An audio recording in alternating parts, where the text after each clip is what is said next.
Hello. Welcome to Intuitive Filmmaker Podcast presented by Blackmagic Collective. I am your host, Jen Page, and apparently there's an earthquake. We're using our new StreamYard tech, so forgive us if anything's a little clunky today, but it's really fun because if you are watching live, which we see that some of you have started joining us, you can comment in the live chat for Facebook or YouTube, and it's going to pop up right here, and we can communicate with you. You can ask all the questions you want during the show.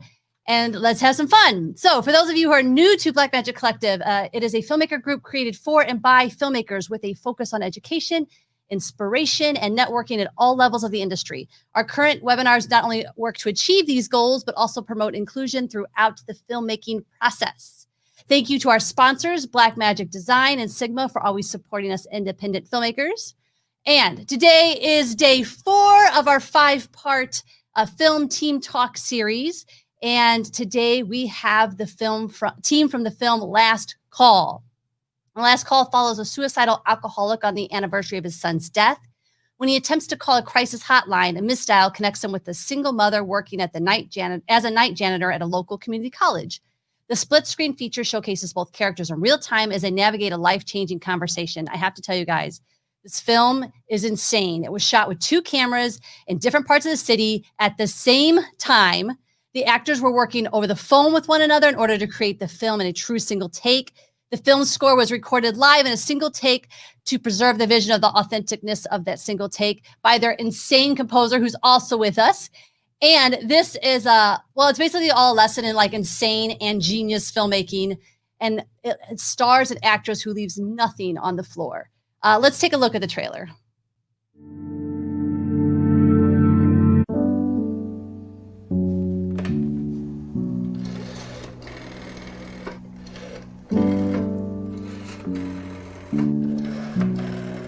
If anything happened to my boys, I would drink a lot, call a helpline. Yeah, I probably would. Scott, maybe we can talk about something else, like your daughter and maybe where she's going. You never think about what happens when you die? No, I don't really like to think about that. I do. All the time. My love, I only want you next to me, sweet love. How long before you hurt for me, hurt for me? Hello? Hello?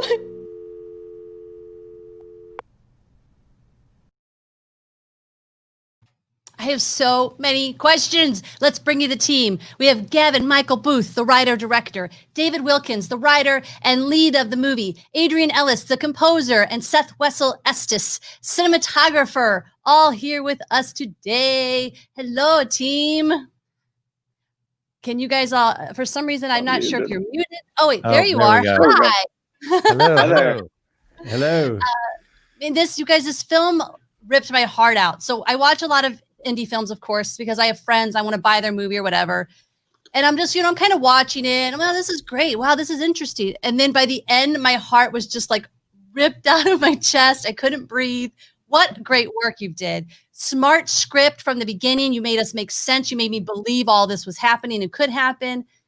So my first question is, what came first? The idea to do the movie this way or the script? Sort of hand in hand, really. David, you're muted, I think. So you're talking to the void. Oh, fun times in the world of Corona. Anyways, you just move your mouth and I'll talk for you. Okay. David brought the idea forwards with this concept of doing a split screen project. Originally it was a man calling a suicide hotline, like an actual official helpline. But as we developed the idea, we kind of realized it would only be a 20-minute movie because they have so many precautions in place and ways to, either you agree to be safe and get off the phone, or they, send the police to do a wellness check to your address if you aren't feeling safe, but they won't stay on the line with you. I don't want to give things away, but I will say every time there was a moment in the script where you're like, how are they going to get through this? Every choice you made was so smart that I couldn't go, like, even why she would pick up the phone. Like, everything you guys did was really super smart. just so how do you, now let's bring in Seth in this conversation, because how did you guys even prep for this kind of shoot? I guess it was different than working on a regular movie because a lot of it is sort of pre-planned and thought out and storyboarded in advance.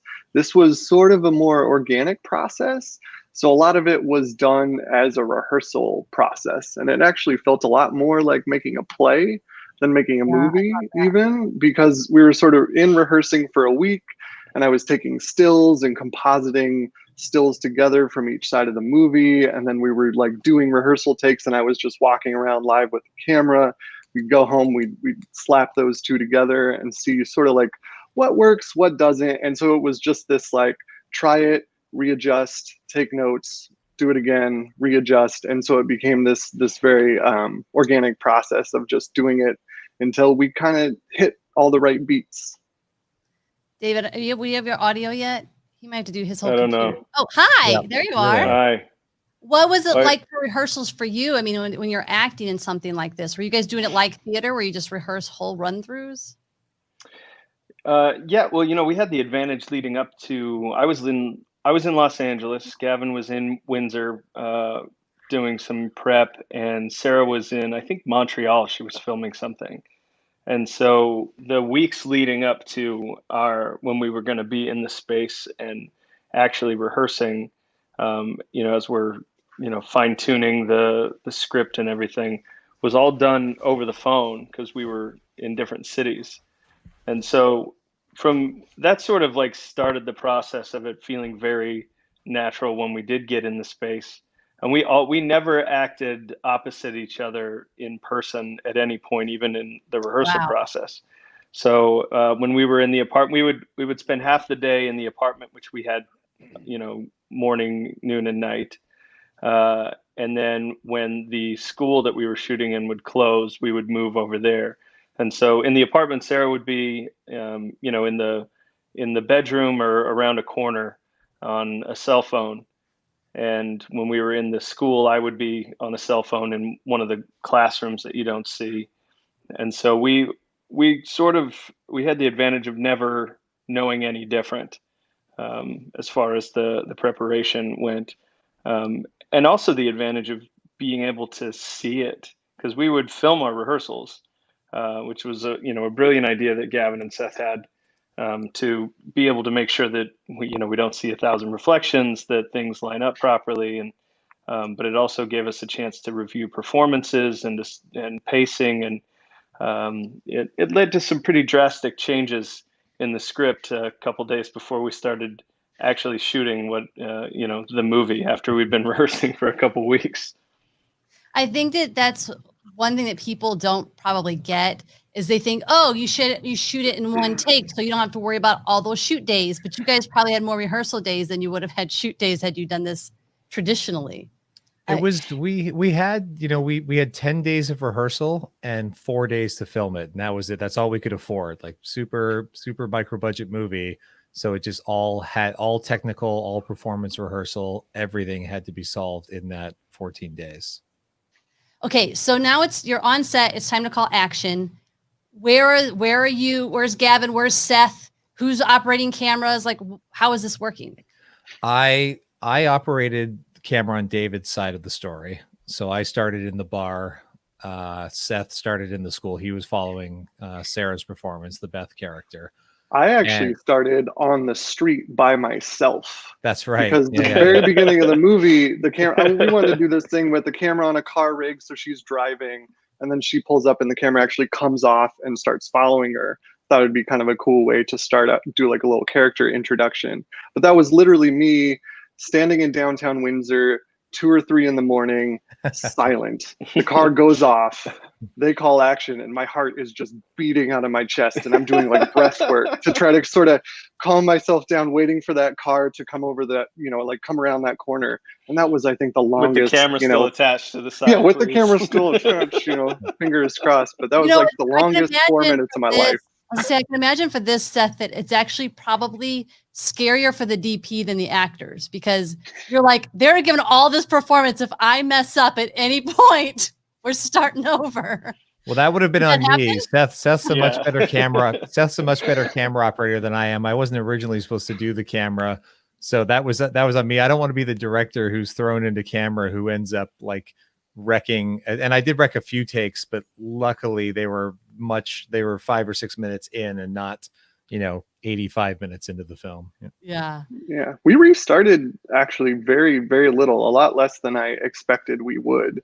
Because I think the only times we restarted, we were just a couple minutes in. Once we were off and rolling and that phone call was connected, I don't think we ever got cut to my memory. No, we managed to get 5 full No. takes of the movie. Our goal was to try. We would shoot it twice per night for those 4 nights.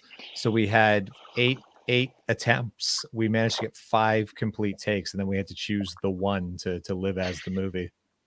How are you guys rigged up? Because you're obviously not just doing an hour and a half of holding a camera. Mm-hmm.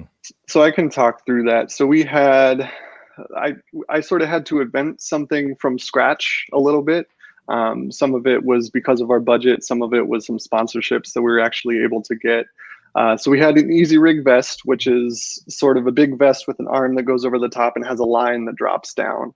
And that line actually takes the weight of the camera so that you're not just holding the thing for 70 minutes. And that also enabled us to sort of like take the camera off your shoulder and lower it down so that because there's a lot of up and down action, especially on Sarah's side.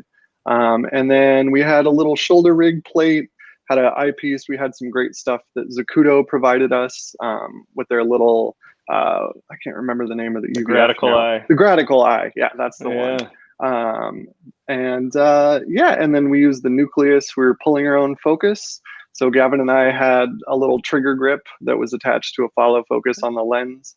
And we were pulling focus for ourselves because we just didn't have the manpower and budget to have an AC with Video Village and a follow focus following us around. So I love it was hearing a lot. Story because I feel like, I've directed 6 features myself on independent, budgets.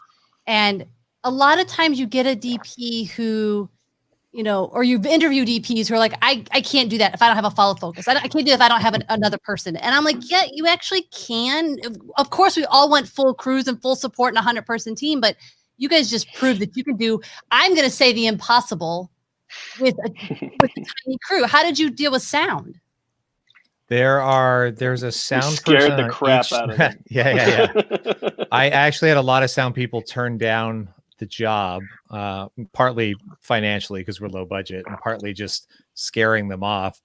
Because my goal was that we would not do a single line of ADR for this movie, which we accomplished. There's not one. I thought there was a couple places like that has to be ADR, but no. Okay, I'm impressed. Not a one. There is one word that was taken from a different take and patched in, but there's no ADR. But we ended up working with two sound people, Joey and Chris, and what they would do is they double lav. The idea was to put 2 lav mics on each performer. There's no boom operator.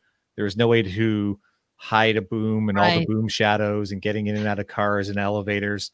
So we relied entirely on lav mics, and the goal would be if one mic fell or became detached, that we would hopefully have the backup one. And luckily, by some miracle, we managed to get that on every take. But again, they were there for all of the rehearsals, so they could rehearse the sound and keep going. So they would, essentially our crew was camera operator, sound person on each side. So while we were actually rolling takes, there's only 4 active crew members, essentially, other than a few PAs and things opening doors and getting things out of the way that needed to be there. But they did just an incredible job with the sound, because there's no point in making a single take movie like this if you're just going to end up dubbing so much of it. You lose the authenticity of and that sort of rawness that makes a single take what it is. Yeah. Again, for those of you watching us, please comment in the Facebook comments or the YouTube comments, because we will get them and be able to answer your questions and see your thoughts. All right, I want to bring Adrian into this because when I heard you live scored it, my brain exploded trying to figure out what that meant. Talk us through your process to do this. It seems that every time out, Gavin and I have some sort of challenge for each other. He'll come up with some crazy way to make a film or to tell a story, and then I'll in turn try to think of a crazy way to make the music sort of match that vision. And when we were first talking about the musical approach for this film, I sort of, I was just jamming ideas off the top of my head after he'd sort of told me what it was about. And I said, well, I could do the score in a single take, mostly as a joke, thinking we'd come back to it, or at least Never that. joke around directors, because we will go, let's try that. Yeah. Oh, yeah. Well, and I think Gavin's response was, "That sounds awesome." I thought we would sort of come back to it. We'd think about logistics and all that. And then I was working away on the score at one point, and I got a text message from Gavin that was a link to one of our national broadcasters here up in Canada, and they'd done a sort of featurette where they went down to the set and they were showing everyone what was sort of going on, where they were in terms of like shooting and everything else. And I thought, oh, great. Like, we got some coverage for this movie. This is awesome. On a national broadcaster. Cuts back to the studio and the announcer goes, and the movie's not the only thing that's going to be done in a single take. And then they announced that the score was going to be done this way. So I was neatly hemmed into doing it that way, which I think ended up being the perfect thing, because I probably would have found a way to weasel out of doing it that way. One of the first challenges, of course, or not, maybe not of course, but one of the first challenges I realized was how much as filmmakers we rely on cuts as a convention. Like, having a cut somewhere really helps tell the story. It helps move a viewer from one situation to the next. It sort of bookends, these arcs that individual scenes have, or even when we're focusing on one character's perspective versus another. And you really start to notice when music comes in and goes away in a movie that doesn't have any cuts. So finding what the motivation was and figuring out, like, how do we get music in? What's the motivation for the music to come? Where do we want music? Where do we not want music? Which are all normal parts of the conversation, became even more challenging, because they had to follow a completely new convention, or a non-convention of not having cuts. And then with the score, so I did write the score, and it was all sort of done with virtual instruments, and Gavin approved everything, and we sort of worked out all the ways that music was going to work. And then we took it live to the stage, down at the Chrysler stage in Windsor, and we had a beautiful string quartet that performed the music from top to tail. I think we did 4 takes. Wow. They projected the film on the screen behind the musicians, and just to make things even more absurd, we invited a gigantic audience into the auditorium to watch the thing as we did it, just so in case we failed, we'd have a bunch of people who could witness that happening. Yeah, I'm just gonna. We shot the film. We shot the film in my home city of Windsor, Ontario, Canada, which on a map sits right next to Detroit, Michigan, for reference. But the school that we used as the night college that the character of Beth is cleaning is St. Clair College, and that's their Mediaplex building, and they were totally on board to help make the movie possible. The theater that we did the score in, which is also where we had our 1,200 seat premiere of the movie, is the Chrysler Theater, and they allowed us to come in. So what I wanted to do was kind of help give back to the community and students, and we invited high school and college students to kind of take a field trip to come learn about. So Adrian spoke about how music is created, and then we're able to watch the live score recording. Yeah. I love that. So when you're recording, because I did purposely try to listen for music, because normally music is too overwhelming. And as my composer will say, I am always like, take it back, just make it be sounds. So I noticed that I wasn't noticing the music. So then I was like, wait, I need to note, I want to pay attention. And I never could. It was just so seamless and fit the film so well that it was hard to notice. And I remember at one point my heart was racing. I was like, Adrian's doing this too. Like, it's like there's so much. You guys worked so well in pulling this off. I can't even, anybody watching, I just can't wait for them to see it. And the whole world's going to get to see it when you said September it's coming out. September 18th is our theatrical release. And whether that means butts and seats or virtual cinema, we'll find out. Thank you, pandemic.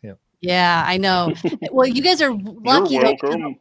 A lot of filmmakers have had some big heartbreak this year because their films were doing festivals this year and they've all disappeared. So at least you guys got to have some of that festival fun. And we were out at festivals up to like the day before everything went into lockdown. So we still have a few virtual festivals coming up. And, it's like, I'm all for people switching to this virtual mode.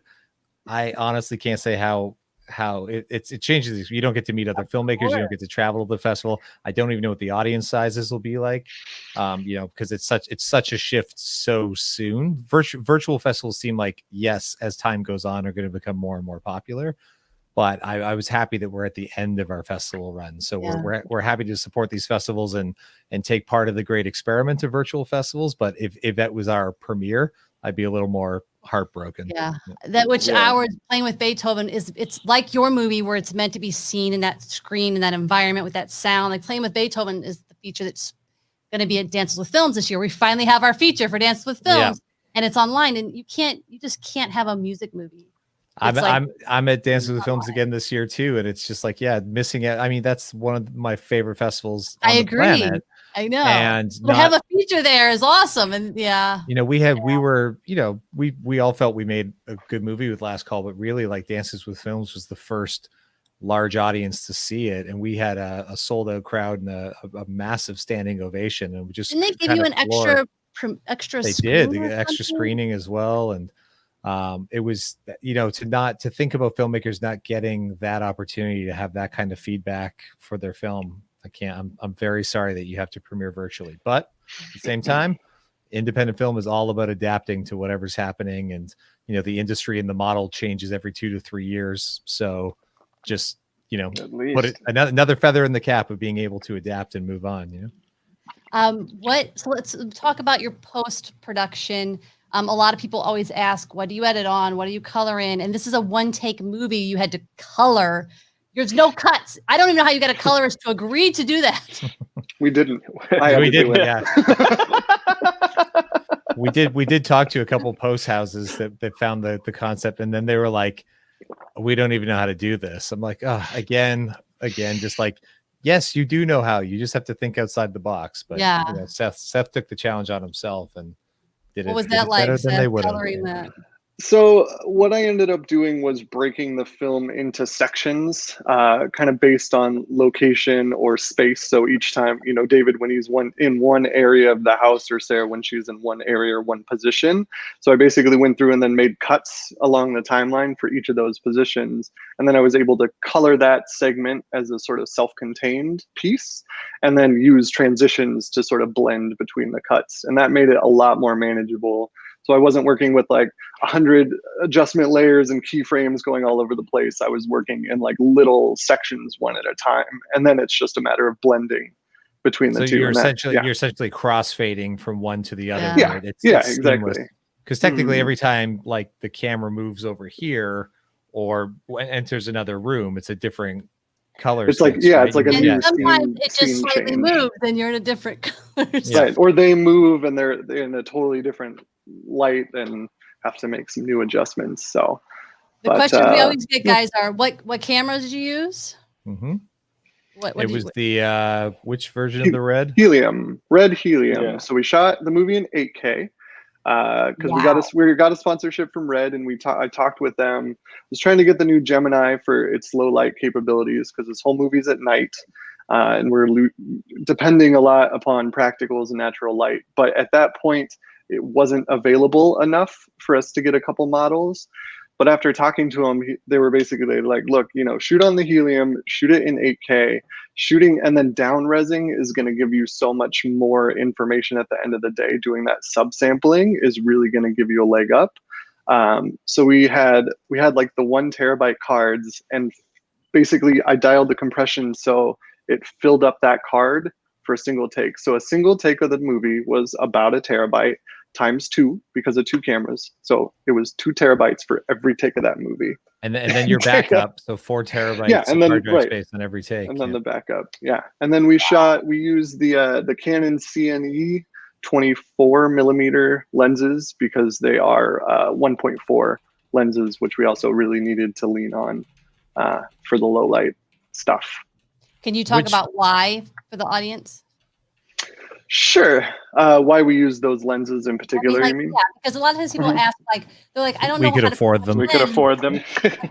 So you said, you're relying on them for like the low light stuff. And a lot of people want to know why. How do I know which lens to pick for low light and for my need? Yeah, so primes obviously have the advantage of being faster, having a wider aperture than zoom lenses. So they let in a lot more light. I specifically went with the 24, actually went out with my wife with the helium and did like a test run a month or so before. I did a bunch of sort of testing and prep, and I had like charts of stuff and everything. Like I even had cameras listed and what are the benefits and what are the downsides and how This much is the storage we nerdiest can thing I've get. ever heard. I from did a a lot of podcaster, and I've heard some real nerdy things. nerdy prep for this. Seth, I Seth and remember looking at that spreadsheet, and I was Yeah, I like, sent it. "Oh, Yeah. I understand And none of they it." didn't know what Yeah. it meant, but you know, I it's for me did. because Yeah, I love but spreadsheets. So but I we took my also wife out. sorry, I was going to say Go Seth on. and I also previously collaborated on a Yes. single take 20-minute short film. So we Mhm. had already been through this on a smaller scale, and that one we had Right. to from scratch, from rehearsal planning to completion, was less than 8 hours. So Oh, wow. I was confident we could figure this wild, Yeah. crazy double thing out. So we did that. I took my wife out with like an 18 to 35 zoom and tried a bunch of different focal lengths with the camera to see, you know, what's the most wide angle we can get away with to see what we need to see, but also not feel like we're looking in a fisheye.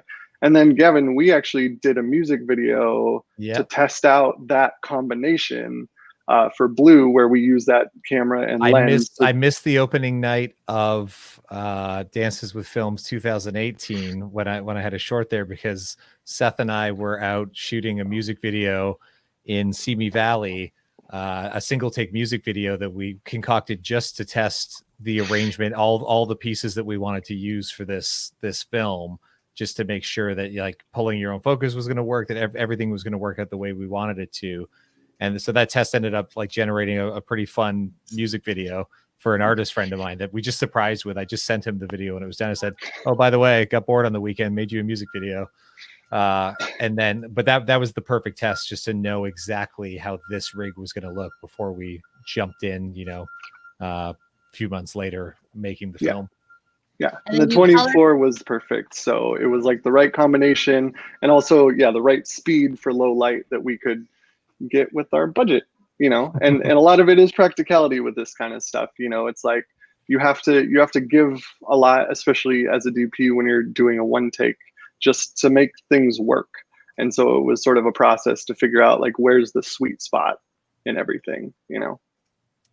So, and you guys colored and resolve. Mm-hmm. Okay, so I have a big long question that's popped in from Facebook. I don't even know if I can put it on the screen. It's so big, but I'm going to anyway. From Pedro. So these three talented storytellers, how did they? I don't know. There's a lot more of you, but how do they approach the material? It's changed, evolved from raw idea to finished product. Which was the aha moment when they realized they found the core visual texture, acting tone, sound identity of the film? Is there anything there you could tackle? Like, was there any aha moments where you're like, holy crap, this is going to work? There was a pretty big aha moment the other way.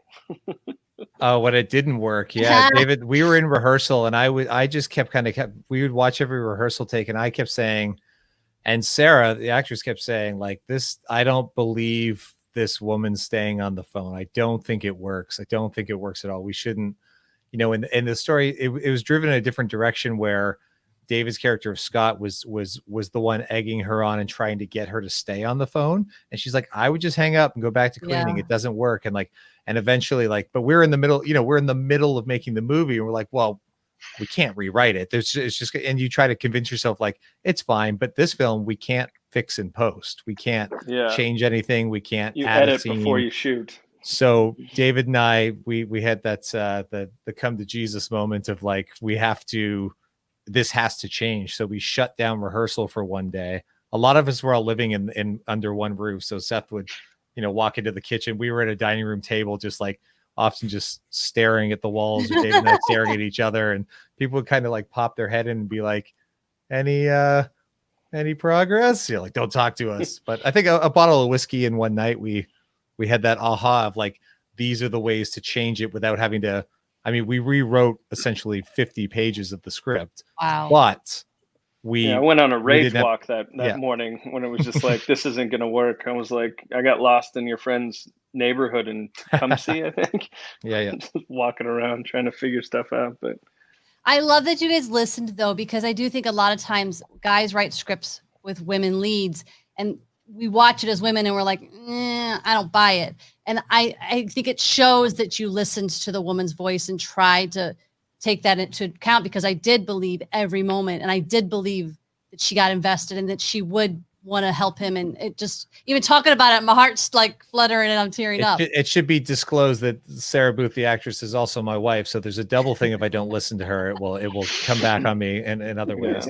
No, Sarah's very intuitive and wonderful story editor and has produced things on her own. So the best thing with this movie is we only invited and brought in people we knew were going to be completely collaborative. And there were things like there's tons of small scripts just where like Seth would be like, we can't walk from this room to this room because there's a giant glass window. And like, I can't, you're going to have to digitally remove a shadow or a reflection. Or, sound would say, if we walk through this hallway in the basement of the school, there's something interfering from the boiler room. Like, we're going to lose sound. So the nature of a single take thing is, you write it. We had the advantage of kind of knowing where we were going to shoot, but we had to constantly adjust the script even to just match the practicality of shooting a single take movie.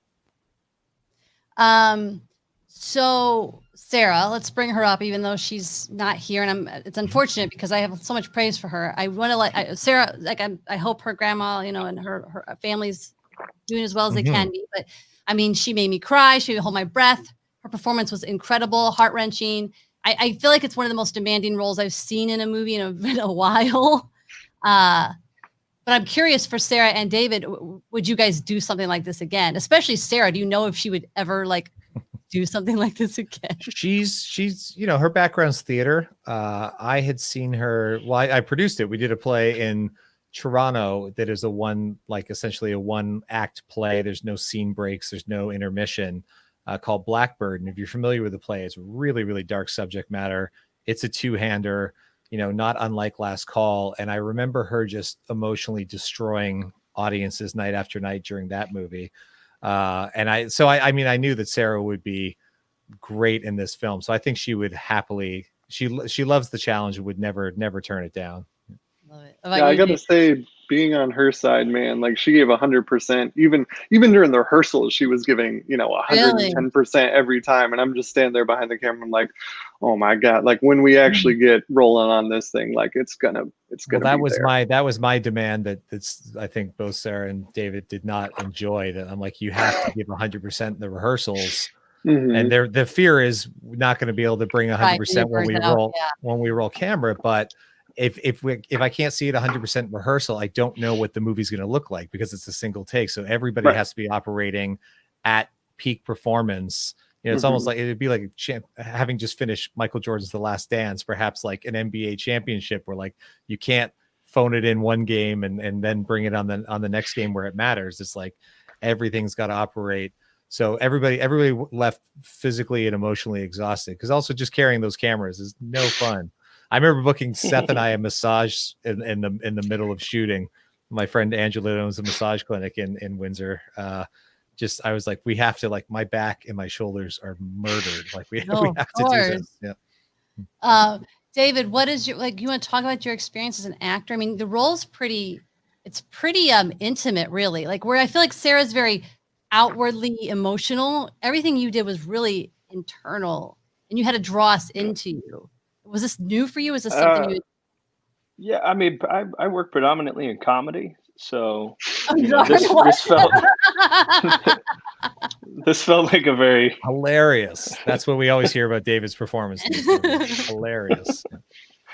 No, I mean, I do work mostly in that. I came up in LA going through UCB and doing improv and. I do a lot of like comedic commercials and that sort of thing. And this, my writing though tends to go in a more dramatic way. And I don't know if it's an outlet or what, but it was definitely something that I wanted to challenge myself with. And so, and I feel like most of the takes I gave 70-71%.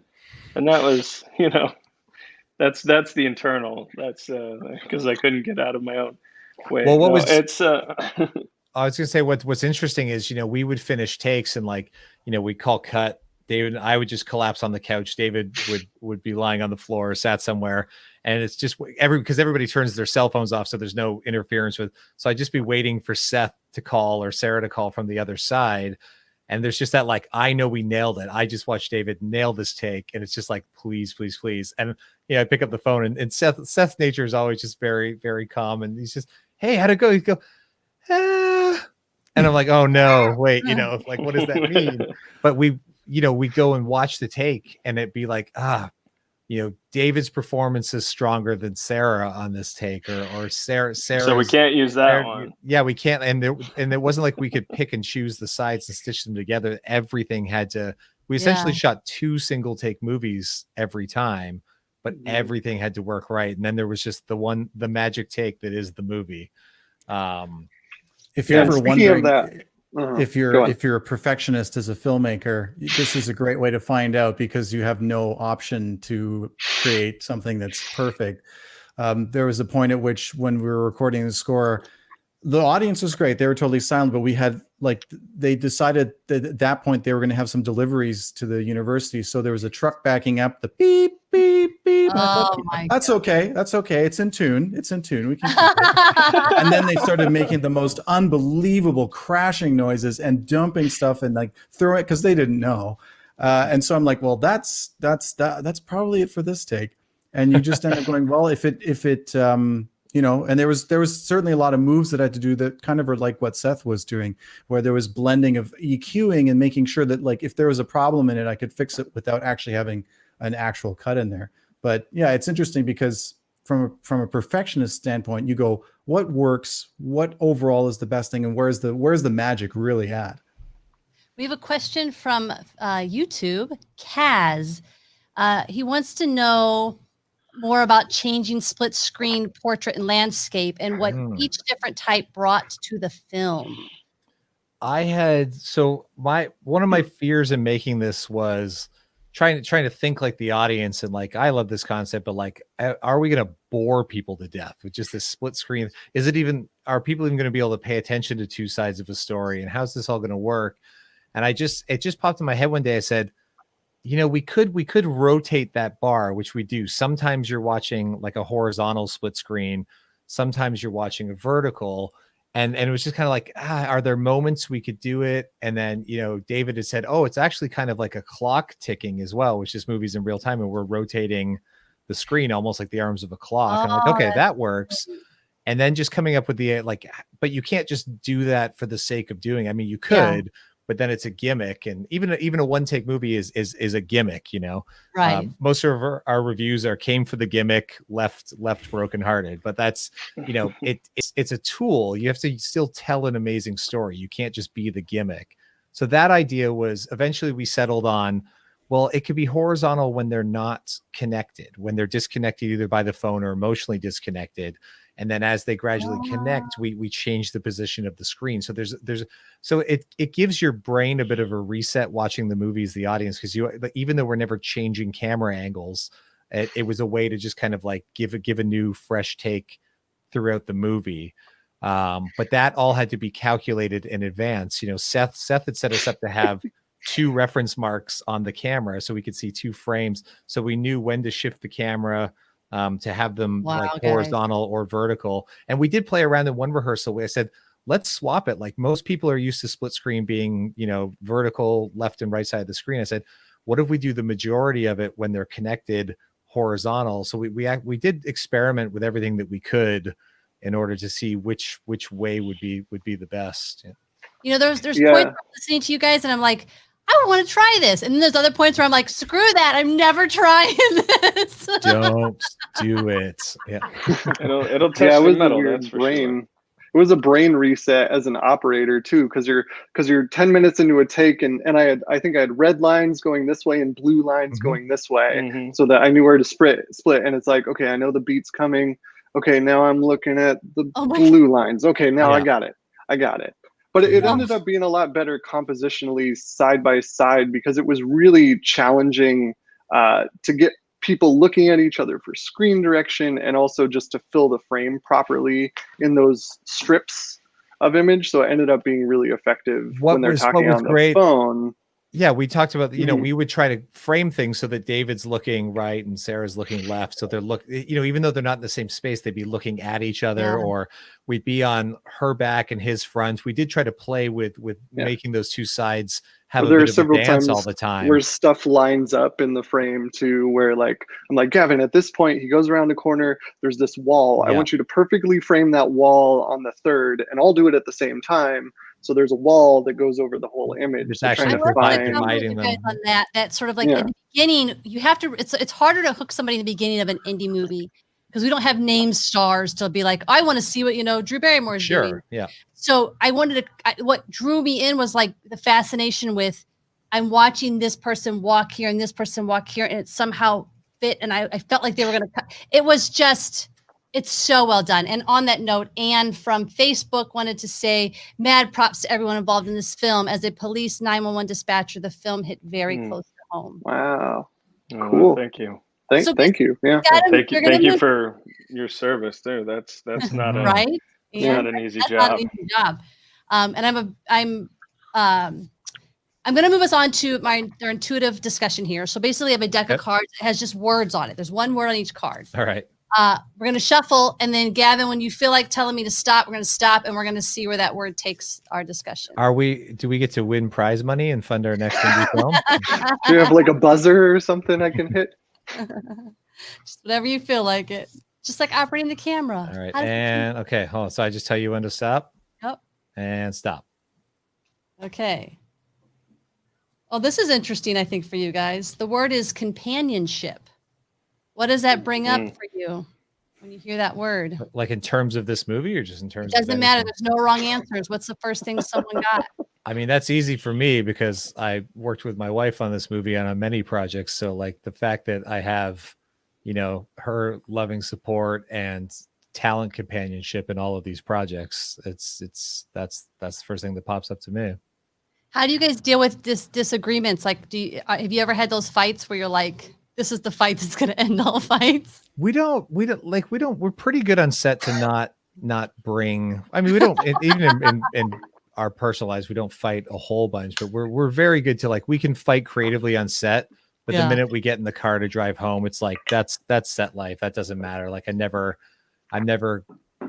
personally damaged by her creative takedowns of me, because I know that it comes from a place of trying to make a project better always. Oh, I love And it. they are brutal. They're intense. Yeah. Anybody else's companionship bring up anything for you? I mean, for me, it was sort of the whole feeling of doing this movie. We were this very small skeleton group of people. We were all living under the same roof. We'd shoot all day, then go back and sit down together on the couch, have a little whiskey, watch through the takes. I'm making notes as they're talking about the script. And so it felt like, I know this is maybe a cliche thing to say, but it was like a filmmaking family. And it was so close, but it was also like that emotional connection and building that bond really helped me, because when Sarah and I were there together, like on the take, it was like we had to be connected, and I had to be emotionally reacting with the camera to what she's doing, because not every beat of my movement is planned out, and she throws in some little things here and there.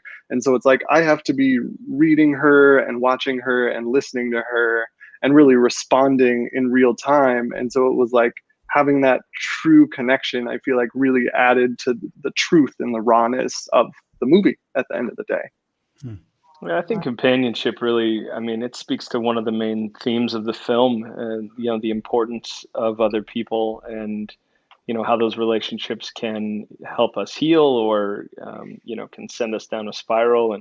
And I think Sarah's character offering friendship and this companionship to a stranger, and literally saving his life that way, or not.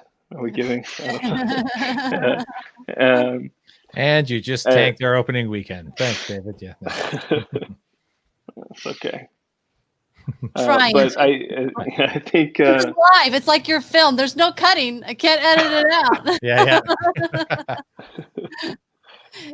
But also with the the music acted as a Adrian's music was like an incredible companion to the story. Saying things when there weren't words being spoken. I feel like that was particularly. I remember the first pass when we were watching through it, just listening to that score come in while Scott's walking down the street, and I was just like, "Excuse me for a minute. The onions I chopped for dinner last night are still bothering me." Oh yeah. 'Cause Well, I was and I crying. didn't. Yeah, I didn't actually. I purposefully didn't, Adrian, listen to the score in full with the movie.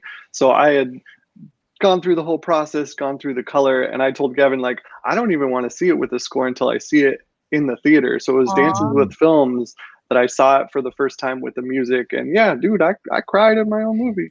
Does that ever happen? Like, was that like a surprise to you that you're like, what is this? I'm leaving. Yeah, because it adds this whole emotional sublayer that you didn't have before, and so suddenly it really contextualizes things. And I think it's also like, when you're so connected to the process, it was a way to see it anew. That makes sense. And it was just beautiful and heart-wrenching. So Adrian, well, awesome job, man. I also Thanks, that kind of reminds me of the important, like we went back to before about being in the theater, but there is something about making a movie and watching a movie with an audience. Like, they are your companions for that hour and a half. Like, you have this intimate relationship with people, especially in comedies or movies where you're sobbing. Like, I've been in movies where I'm just like audibly sobbing. I'm like, thank God the person next to me also is, but I don't know them.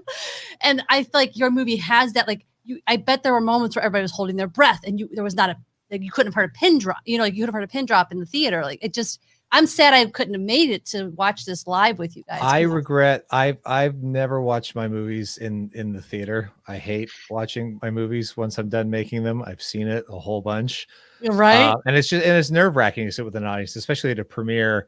But we were having a drink at the bar in the lobby of the Chinese theater, and there's that upstairs entrance you can get into the main theater they show most of the movies in.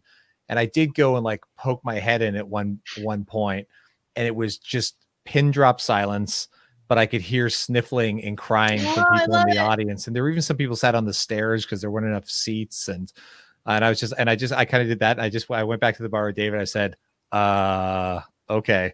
And then when it ended and we kind of saw people's reactions, I definitely, that's a career regret, not sitting in that audience with everybody. It was awesome. It's also though one of those things where you got to, because I'm with you. Like, I might have a seat there, but I'm always leaving and I'm just outside. Like, I just can't. It's too much pressure. Everybody's gonna hate it. They're gonna hate my movie. I can't be there. So I get it, but I think that everything sort of happens for a reason, and there probably was something powerful about you not being there and being tense the whole time, wondering, like, to get to explore that one moment of like, holy crap. I mean, it definitely made the standing ovation more overwhelming, not having any sense really of what the audience was thinking. I love it. Adrian, did anything come up for you for companionship? Well, oddly for me, it's sort of the opposite, because oftentimes I think about making a film as kind of like going to war. And there's a certain thing that I feel I miss out every time apart. Like, the other thing that I miss out is craft. I never get craft services, which is it's probably my number one complaint as a composer. No craft. Hey, come on. Scarehouse, you got 2 days of it. That's true. But I also spent 2 days in a different story. garbage filled place. But for this one, it was neat because we actually did get to have, David came up from LA to Windsor, and Gavin and lots of the crew were there to sort of see that process happen. And I think for the musicians too, it was interesting to have to participate in the emotional roller coaster in chronological order, just as the actors and the crew did as they went through it. And I do think that creates a different experience of the score. And I think it's more closely related to what's going on and is a better companion to that picture, because they literally went through that emotional arc, and they went through the physicality of having to perform for, almost 80 minutes nonstop without a break. Don't screw up. Make sure you match everything. Make sure everything is perfect. That's a level of intensity that most of the time you're like, okay, that was a great take. That was a minute and a half. Let's go from the top. Let's try this. Let's try that. there's no notes, there's no nothing, just as the actors experience, just as Seth and Gavin experienced in terms of lensing the whole thing. It's a tight wire act. And so that, I think that really translated in terms of like my being part of that and everyone being part of that family. I got to experience that, which was really nice. And then I think for the musicians to be a companion to that film in a really literal sense, they're not seeing it, but they're feeling it. And they even said so. I love it. Well, as we head out, I would love for you guys to leave us with any final thoughts, whether it's on the film or whether it's for filmmakers who are just out there doing their thing, whatever comes to mind. Adrian, we'll start with you. Sure. Yeah. I mean, all advice is bad advice. You have to take it with a grain of salt because it's so based on context. But the one thing I'm saying to most people without any hesitation is figure out what makes you you and turn that up to 11 and just go for it as hard as you can. Because in this day and age, when everything is so up in the air, nothing is certain, and you're trying to make it in this oversaturated world where everyone's attention is so scattered and broken. The only way you ever have a chance to make it and do something really special is if you figure out what that thing is and just go, hey, this is me, crank it up and just go for it. And I think that's the thing I've been telling everyone. I love that so much. I love it. Seth, anything? Let's see. Maybe this is a little cliche to say, but it's almost that like every limitation is an opportunity. And we had just an infinite number of limitations on this movie, but every single one of them, the process by which we tackled that problem and the things that would come out of it became what made the film unique.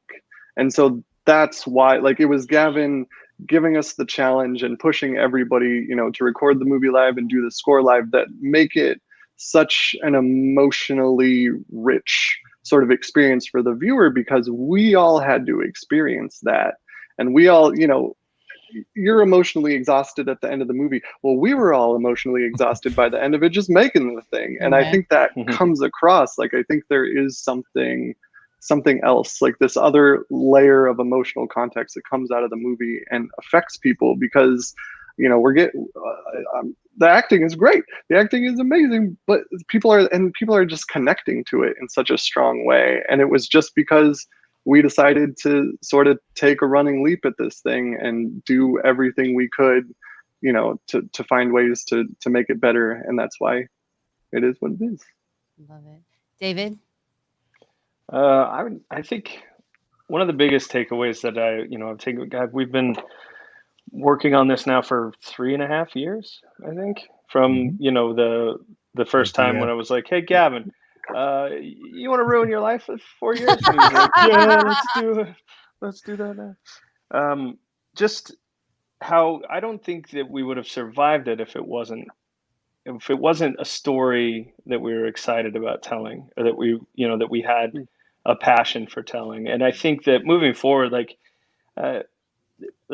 wanting to tell stories that excite me and, or take on characters that excite me and challenge me, and gives you that extra oomph to get through the times where you're like, well, we didn't get into this festival, but we got into this one, which is great. But now we've got to scrape together points and money to fly to this festival. And can you go to that one? And and it starts to feel like a drag in some places. But when it's something that you're excited about and you're doing it with people that are also excited about doing it, and you share that passion, it makes it easier to, hole up in a crappy motel somewhere in the middle of winter and just and know that you've told a great story that's going to really connect with people. Yeah, I think picking your team and knowing and trusting your team is one of the biggest lessons we filmmakers will ever learn in our careers. Gavin? First, before I forget, we talked so much about how we made this movie. We do have a pretty fun little 4-minute video on YouTube and Vimeo, just called "Making a Real-Time Feature Last Call." So if you want to see how we actually did it, that exists for anybody who's been listening and wants to check it out. In terms of advice, I mean, no one should listen to my advice, but at the same time, it's the only way to get ahead in this business. And it's a bit of what everybody else has said, like, be bold, do the things that no one else is doing. take every new piece of film technology that comes out and figure out how to tell a different story with it. Like this, it's always going to evolve. You're never going to get anywhere in your film career just doing the same thing over and over and over again. I find that completely boring. Every film I take on seems to have a new set of challenges. I thought that this movie would suffice my need to like think bigger and bolder and bigger challenges, but it hasn't. It's only fueled me to want to do more. So I think, the biggest, and also just the biggest thing that I see independent film fail at is listen, get script advice, get script notes. Don't shoot your first draft. Don't be insular by asking your mom and your 2 lead actors you've already cast to give you script notes. Like, beat the living shit out of your screenplay before you get on set and make the best script you can, because it doesn't matter how good the actors are. It doesn't matter what camera you're able to get. It doesn't matter how talented the DP and gaffer are at lighting, the composer, the editing. Nothing will fix a bad script. You can make a bad script slightly better, but a bad script is a bad script, is a bad movie every single time. And it's heartbreaking to watch so many filmmakers spend so much of their own money and their time or get investment from family and friends, make a mediocre movie. There's nothing worse than a mediocre movie because it's never going to move the needle for your career, and there's just this unfortunate thing where almost everybody has to go through it once before they learn. But if they just stop and listen and get the advice on their first film, you'll save yourself years of exhausted pain and financial ruin. Like, just get your script right. And if you want to be a director and you're not a great writer, get someone else to write it. Like, you don't have to be all things. Really ask yourself what you're truly good at and believe you're capable of, and then hire the team around you to pull off everything else. I love it. That's a great thing to end on. Thank you guys so very, very much for joining us. For those of you watching, the link to the real-time docu is right there, but we'll also post it in our links when we get this all up. So thank you guys so much for joining us. We're going to take you out. And for everybody who's still watching, just if you haven't already signed up for Blackmagic Collective, go to blackmagiccollective.com and click join, because you're about to get a new newsletter coming out on Monday that has a ton of awesome events for August. Just really big names like Catherine Hardwick's joining us and John Brawley. And thank you again to Blackmagic Design and Sigma for always supporting us independent filmmakers. And finally, next week is our last film team talk. It will be with Daniel Myrick. You know him most from the Blair Witch Project. He has a new film called Skyman. It basically follows a man who claims he saw an alien as a kid and his bizarre life that followed. And so as we wrap out, see you later. We will leave you with next week's film trailer. Here's the trailer for Skyman.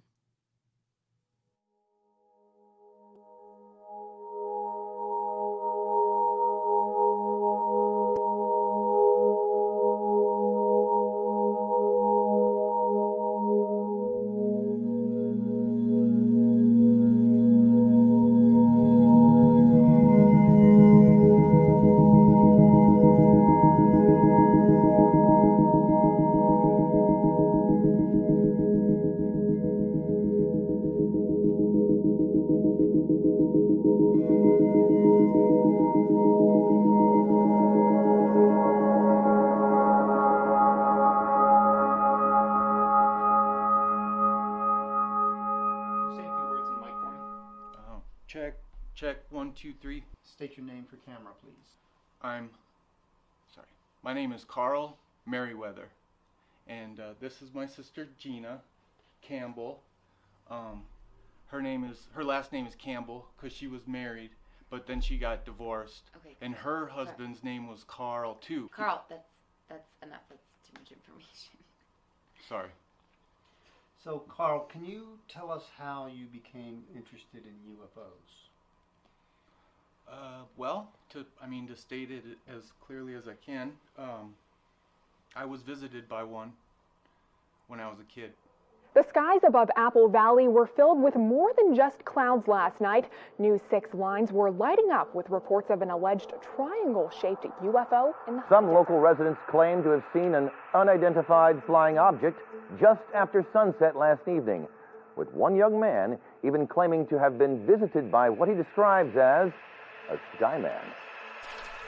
He was tall and skinny. He didn't look human. I knew he wasn't a human. He said that he was looking for someone like me.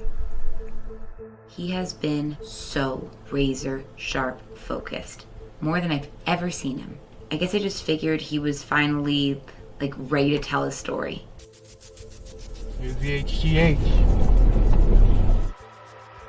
I'm telling you, it was really, really loud. I was standing right here, and it was like, are you too sure it was not you? It couldn't have been. We were way over the hill by the beacon. What is it? It's our magnet, or what's left of it. It was propelled somehow. Okay, so what? You really think that aliens did that? I don't know what to think, Gina. All I know is something's going on, and I don't think it's human related. Arthur C. Clarke once said, "A sufficiently advanced technology is indistinguishable from magic." And I've always liked magic.